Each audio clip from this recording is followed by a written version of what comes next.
Assalamualaikum warahmatullahi wabarakatuh.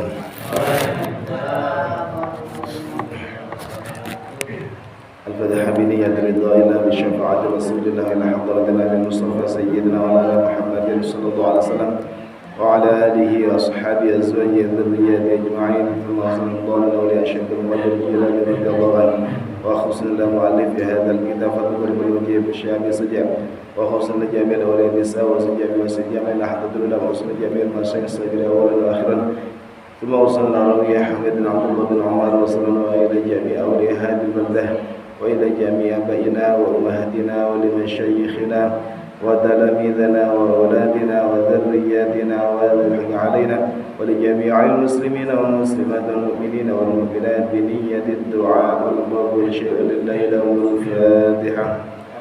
أعوذ بالله من الشيطان الرجيم. بسم الله الرحمن الرحيم. الحمد لله رب العالمين الرحمن الرحيم مالك يوم الدين إياك نعبد وإياك نستعين اهدنا الصراط المستقيم صراط الذين أنعمت عليهم غير المغضوب عليهم ولا الضالين ربي اغفر لي ولوالدي وللمؤمنين آمين. بسم الله الرحمن الرحيم. الحمد لله رب العالمين وبه نستعين على أمور الدنيا والدين والصلاة والسلام على أشرف الأنبياء والمرسلين سيدنا ومولانا محمد وعلى آله وأصحابه وذرياته أجمعين. قال رب اشرح لي صدري ويسر لي أمري واحلل عقدة من لساني يفقهوا قولي. سبحانك لا علم لنا إلا ما علمتنا إنك أنت العليم الحكيم. ربنا آتنا من لدنك رحمة وهيئ لنا من أمرنا رشدا. لا حول ولا قوة إلا بالله العلي العظيم. أما بعد. Hadratul muhtaramin, para alim, para kiai, para ustadz, tokoh masyarakat serta sedaya bapak-bapak, ibu-ibu jamaah mushola Bustanul Ulum Kampung Kuburjaya rahimakumullah. Alhamdulillah, pada malam hari ini kita semua kembali ditakdirkan oleh Allah Subhanahu wa taala saged kempal-kempal malih untuk memulai pengajian tiap-tiap malam Rabu, malam Kamis. Matur muga saged istiqomah sedaya. Dan mudah-mudahan kita semua termasuk di antara golongan orang-orang baik yang dituturkan oleh baginda Rasulullah SAW, man yuridillahu bihi khairan yufaqihuhu fiddin. Barang siapa yang Allah Ta'ala dikehendaki menjadi orang yang baik, maka dia akan difahamkan tentang masalah agamanya, tentang tata cara bagaimana kita beribadah kepada Allah Subhanahu wa taala.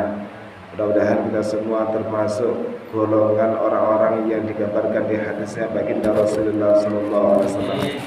Amin Allahumma amin. Sallallahu alaihi wasallam. Marilah kita haturkan kepada junjungan kita Nabi besar Muhammad sallallahu alaihi wasallam.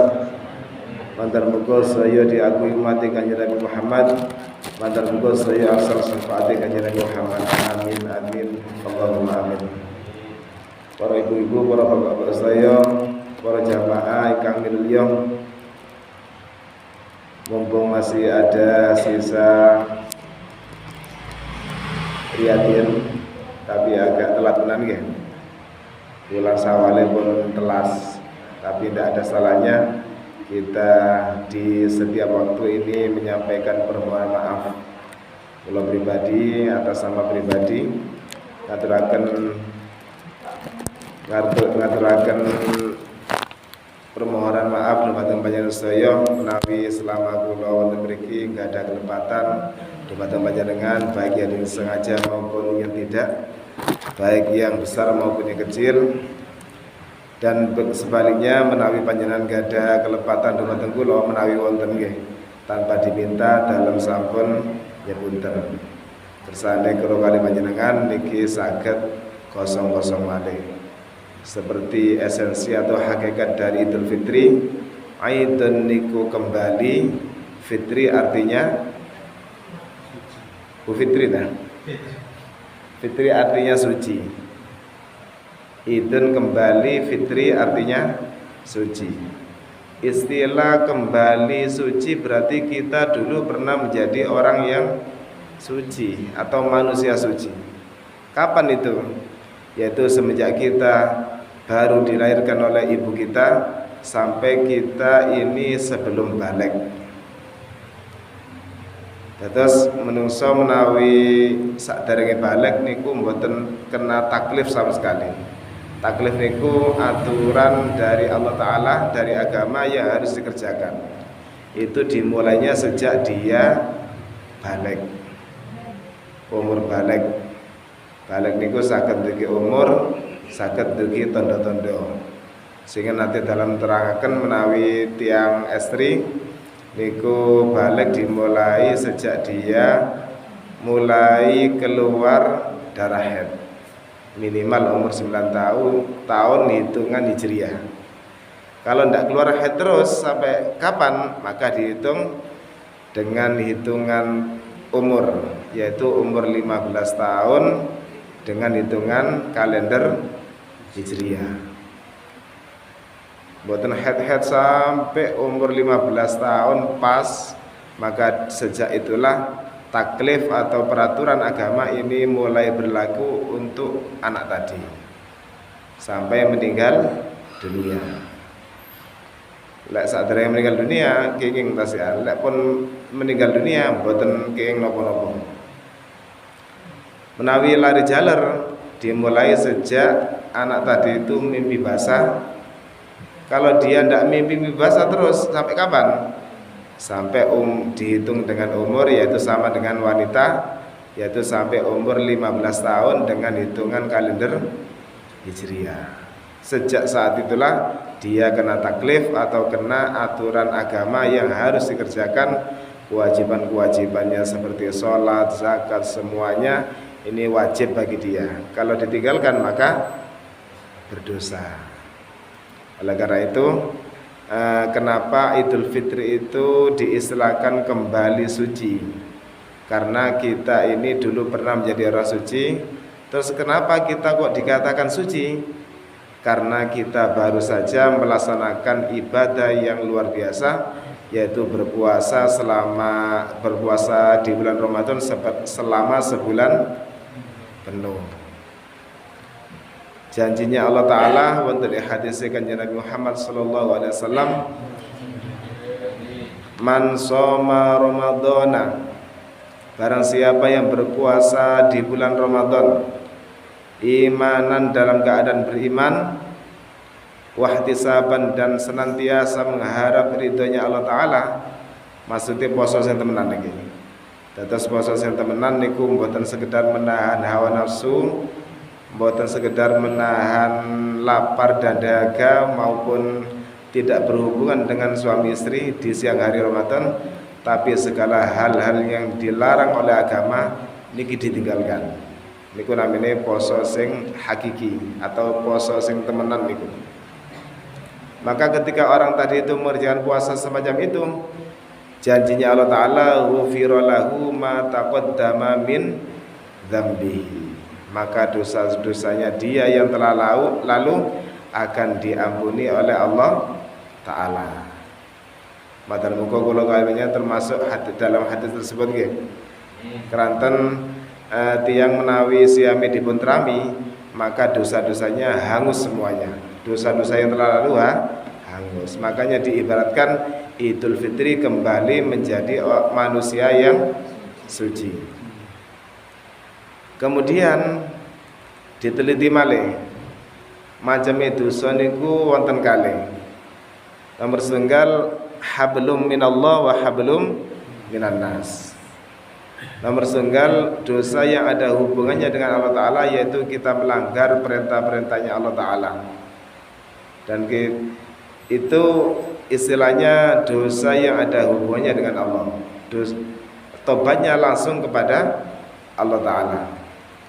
Dan di hadis tadi, orang yang puasanya diterima niki dosa-dosanya diampuni. Berarti dosa kepada Allah Ta'ala niki pun boten wonten. Samakin ada kriteria dosa yang model kedua, yaitu dosa yang hablum minan nas, yang ada hubungannya dengan sesamanya. Manusia ini adalah makhluk sosial yang bermasyarakat dengan sesamanya, otomatis tidak akan pernah lepas dari yang namanya salah dan dosa. Allah Ta'ala tidak mengampuni dosanya orang yang punya salah kepada sesamanya sebelum dia itu minta maaf pada yang bersangkutan. Keranten syarat-syaratnya tobat, yang pertama dia itu menyesal, yang kedua berjanji kepada Allah Ta'ala untuk tidak mengulangi hal yang serupa, dan yang ketiga ketika dia punya tanggungan pada orang lain, contoh mencuri atau pinjam tapi tidak dikembalikan, niku berarti ada sangkut paut anak Adam ya. Niku syarat tobatnya kedah dibalikaken atau minta ridhonya kepada yang bersangkutan. Lek mboten dilampahi maka dosanya tidak terampuni. Allah Ta'ala tidak mengampuni dosa orang tadi kecuali dia minta maaf pada yang bersangkutan. Sing dados masalah menawi yang kita sakiti orangnya sudah tiada, pun beja punan ya napa niku. Nggih lek nyaur utang teng ahli waris.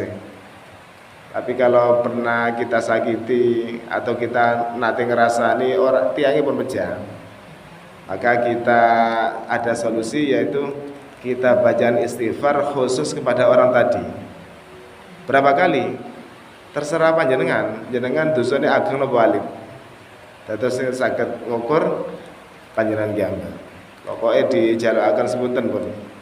Termasuk kita ketika sholat berjamaah mari ngoten bareng-bareng wiritan niku kan maos astagfirullahaladzim, ya Allah kula nuwun pangapunten, artosipun ngoten nggih.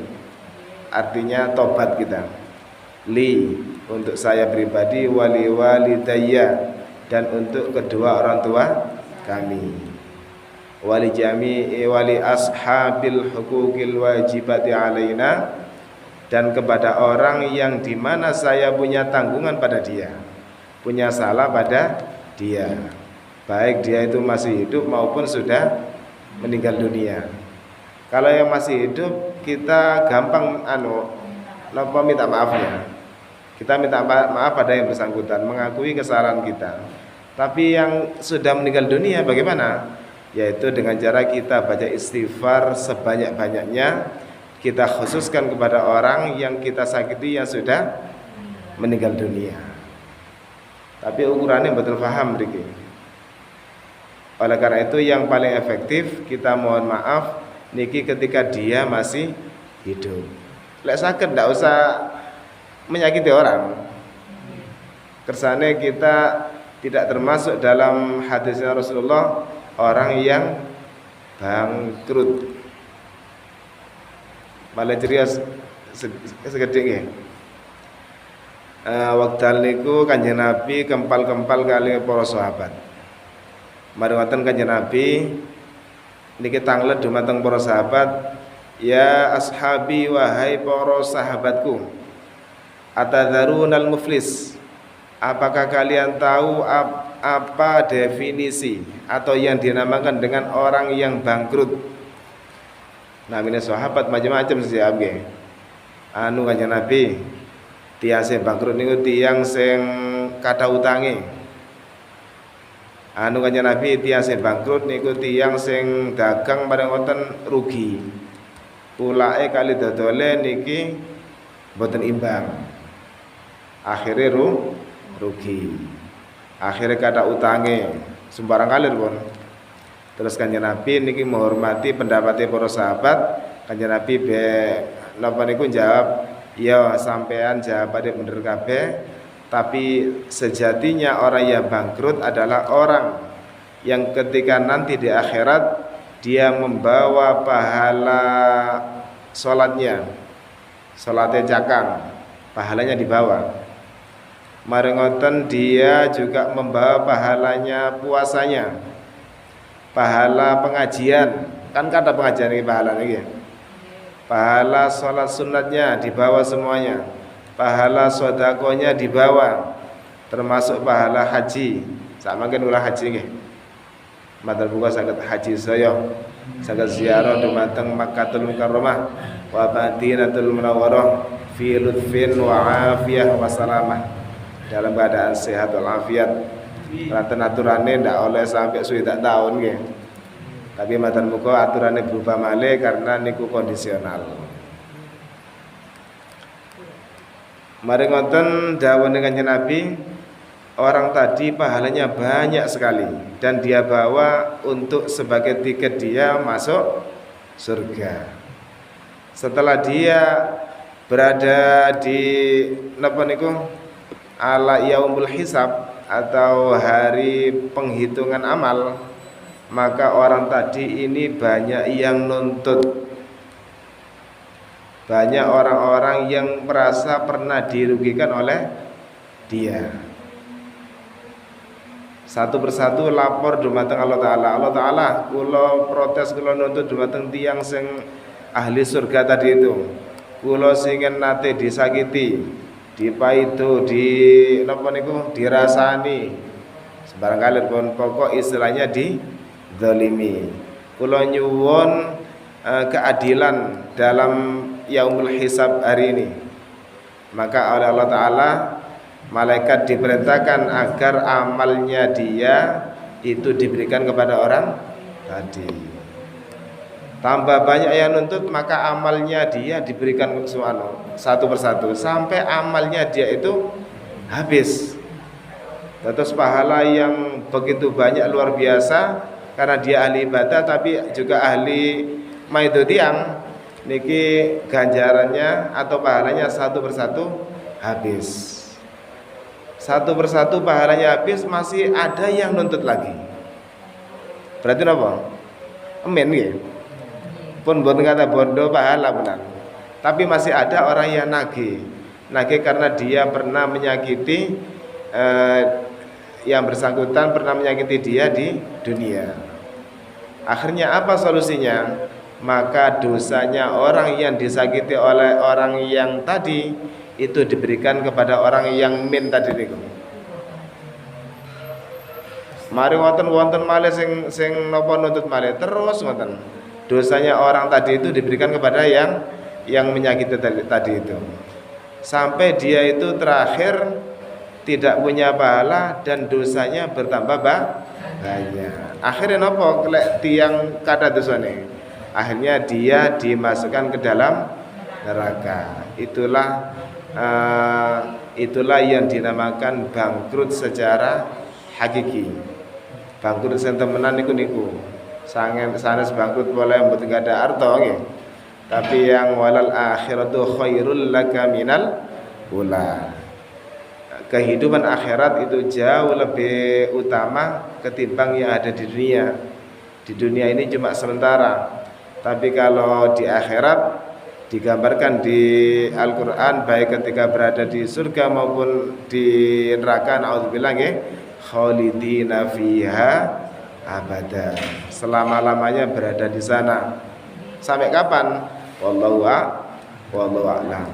Oleh karena itu mari kita jadikan pijakan atau peringatan hadisnya Rasulullah tadi itu agar kita selama bermasyarakat niki saged berhati-hati. Lek saged pun sampai nyakiti tiang. Terus wonten malih cerita hadisnya berupa cerita emang. Makanya panjang, kula mboten ngapalaken iki Arab ini kan. Suatu ketika Rasulullah juga napa niku kempal-kempal kados ngeten iki. Senengane Kanjeng Nabi ngoten matun jamaah, maroten kempal-kempal kali para sahabat. Karena dulu itu ketika ada masalah langsung bisa tanya kepada Rasulullah. Lek sama kan mboten nggih. Saya badhe tanglet teng warisan Kanjeng Nabi, para ulama niku warisan Kanjeng Nabi. Lek sing kan mboten. Sehingga langsung wonten masalah langsung tanglet dumateng Kanjeng Nabi. Mboten enten basul masail sing. Mboten enten musyawarah, langsung teng Kanjeng Nabi, dan Kanjeng Nabi langsung punya jawaban. Kenapa? Karena Kanjeng Nabi niki langsung dikawal oleh malaikat Jibril, yaitu ketika ada masalah lalu akan mendapatkan wahyu. Atau apa saja yang diucapkan oleh Rasulullah ini berupa wahyu. Wa ma yantiqu 'anil hawa in huwa illa wahyu yuha. Apa saja yang disampaikan oleh Rasulullah itu semuanya adalah wahyu atau terjaga kebenarannya mutlak.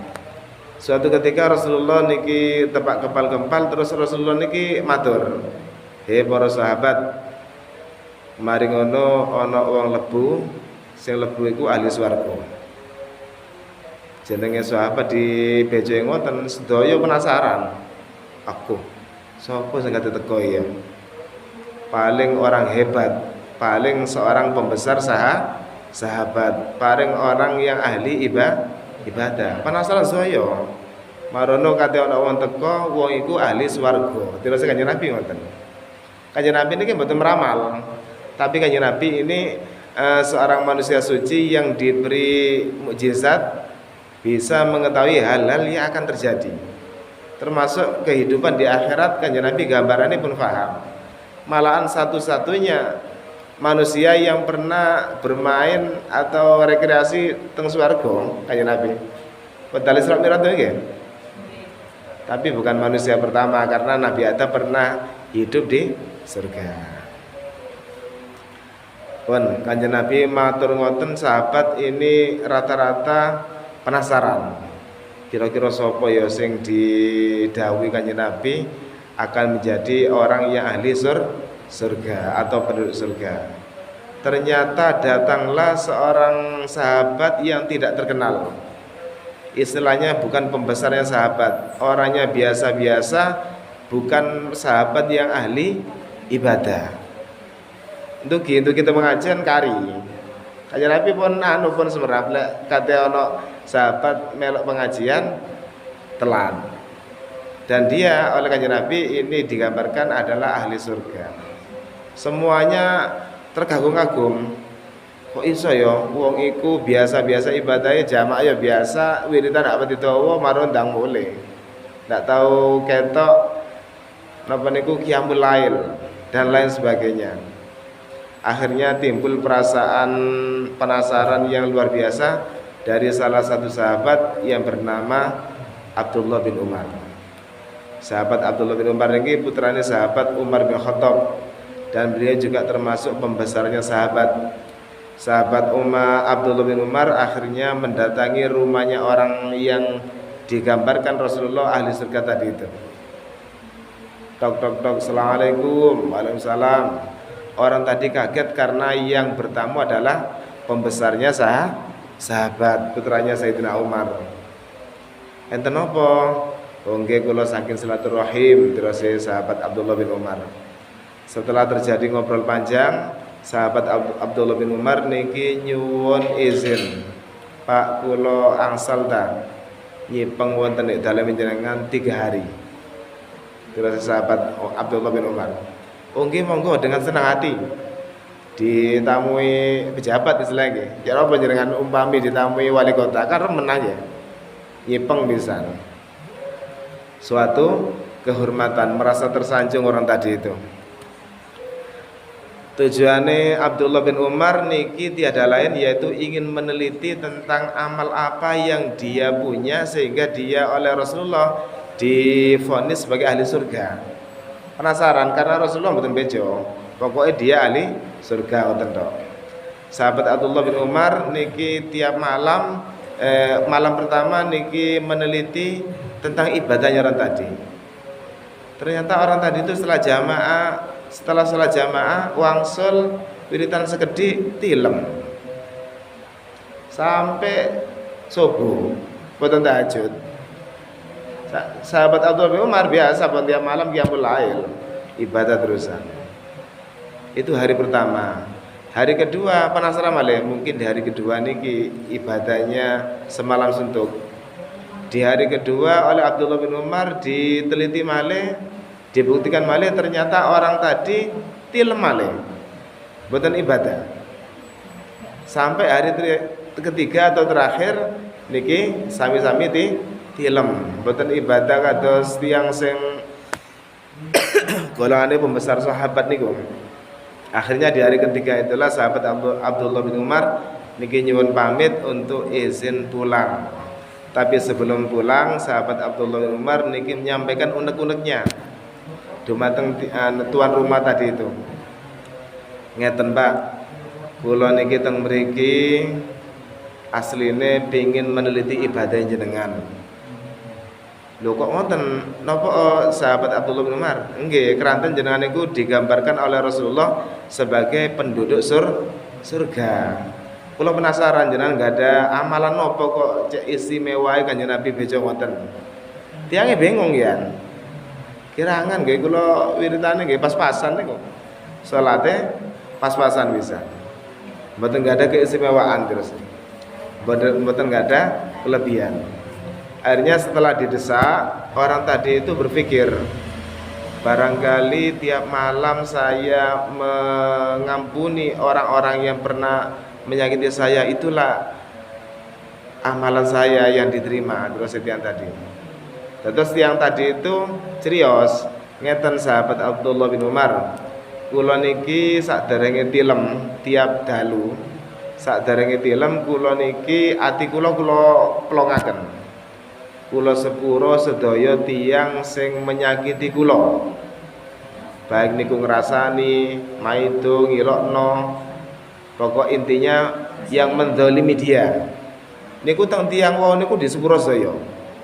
Sehingga orang-orang yang dimaafkan ini mboten surap. Kan mboten surap nggih.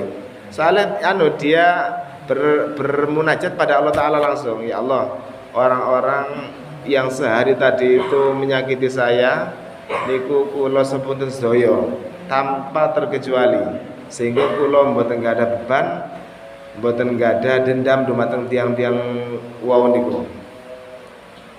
Karena orang-orang yang menyakiti dia diampuni otomatis nanti di akhirat tidak ada tuntutan, karena sudah dimaafkan. Tiap malam seperti itu amalannya orang tadi itu. Ternyata apa? Ternyata memaafkan orang lain ini pahalanya sangat besar, luar biasa, sehingga balasannya adalah surga. Oleh karena itu, mari kita jadikan teladan sahabat tadi itu untuk kita renungi, sekaligus kita jadikan pijakan, kita amalkan. Lek saged pun gada sifat dendam dumateng tiang. Nomor sunggal kersane pahalanya mengalir ke kita semua. Yang kedua, untuk mengurangi risiko penyakit. Lek ngempet pegel terus ya napa biasa? Enggak ada darah tinggi. Akhirnya kumat, sakit jantung, stroke, asam urat napa niku. Macam-macam penyakit niku. Terus diplongaken saya pun. Kersane mboten enggak ada napa niku beban. Nomor sunggal jenengan nulungi tiang, kersane tiang wau niku ketika berada di pengadilan akhirat mboten jenengan tuntut. Tapi juga kita ketika punya salah pada orang, kita minta maaf. Biar sama-sama kosong. Perkara de Idul Fitri niku ada istilah halal bihalal nggih. Asal kata saking halalun bihalalin. Halalun halal bihalalin dengan halal. Halal ketemu halal. Berarti istilahnya kosong.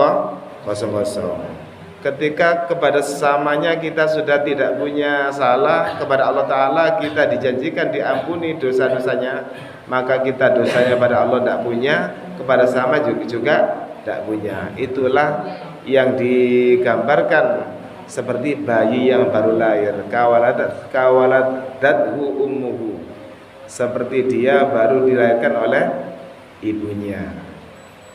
Terutama minta maaf dengan cara musafahah. Man yaltaqiyani, barang siapa yang bertemu dengan sama muslim, wa yatasafahani, dan sempat mengulurkan salaman. Musafahan itu salaman nggih. Tapi lek jaler kali jaler. Lek estri kali estri kecuali teng mahrami.